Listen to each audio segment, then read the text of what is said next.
What is Christians property? मसीह लोगों की संपत्ति क्या है? आज हम उसके बारे में देखेंगे।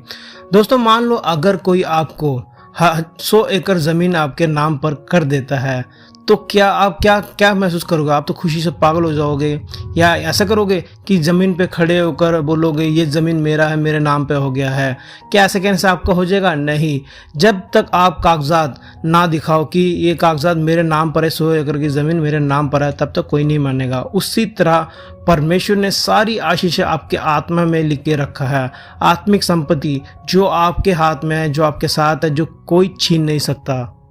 बाइबल में परमेश्वर ने हमारे लिए हज़ारों से भी ज़्यादा आशीर्वाद दिए हैं, हज़ारों से ज़्यादा ब्लेसिंग दी है।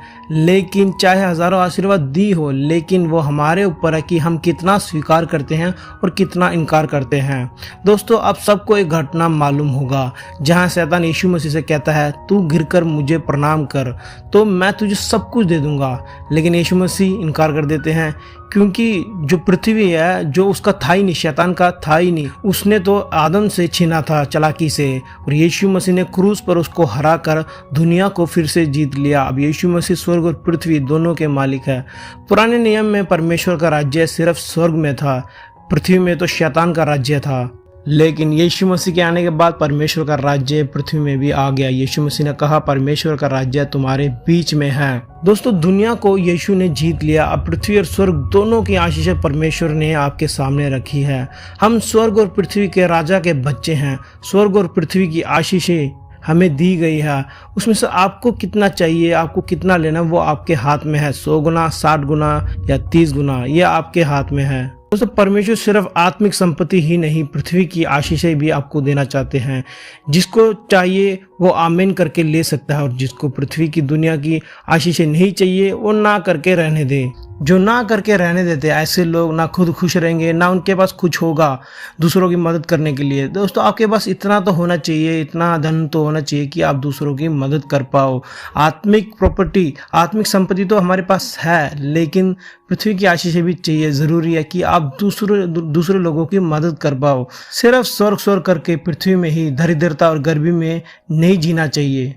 हम स्वर्ग और पृथ्वी के राजा के बच्चे हैं, तो हमें पृथ्वी में भी आशीषित और कुशल जिंदगी जीना चाहिए, जिसमें कोई कमी ना हो, दूसरों की मदद कर पाए। दोस्तों, यीशु मसीह ने अपनी जान देकर इस दुनिया को जीता है, तो हम लोगों को दिखाना चाहिए हम परमेश्वर का डिस्प्ले है। हमें ये शो करना चाहिए कि हम कुशल जिंदगी, आशीष जिंदगी जी रहे हैं, ताकि लोगों को पता चले वाकई में यीशु मसीह ने इस दुनिया को, पृथ्वी को जीता है। पुराने नियम के लोग तो सिर्फ स्वर्ग में खुशी खुशी बिना दुखी रह सकते थे, लेकिन हम नए नियम के लोग स्वर्ग और पृथ्वी दोनों में खुशी के साथ जी सकते हैं।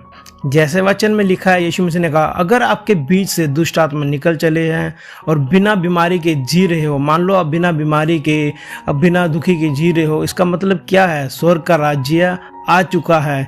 इसलिए आशा करो कि बीमारी और गरीबी, दरिद्रता सारे भाग जाए, जिससे आप लोग स्वर्ग का राज्य का आनंद उठा सको।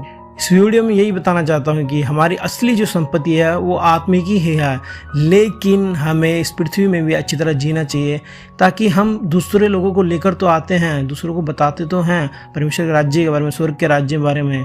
हम प्रार्थना करके लेकर तो आ सकते हैं, लेकिन उनको जो आर्थिक संपत्ति है, मतलब आर्थिक मदद है, वो भी हमें करना चाहिए। उनको इकोनॉमी में जो भी पैसे की ज़रूरत है, जो भी कुछ है, दूसरे लोगों को हमें वो भी देना चाहिए, ताकि उन्हें पता चले कि मसीह लोग कितने अच्छे हैं। तो हमें परमेश्वर का, हम एक डिस्प्ले हैं, तो हमें यीशु मसीह का डिस्प्ले बनकर उनको दिखाना चाहिए हम क्या है, हम परमेश्वर के बच्चे हैं। तो मिलते हैं दोस्तों नेक्स्ट वीडियो में। जय मसीह की।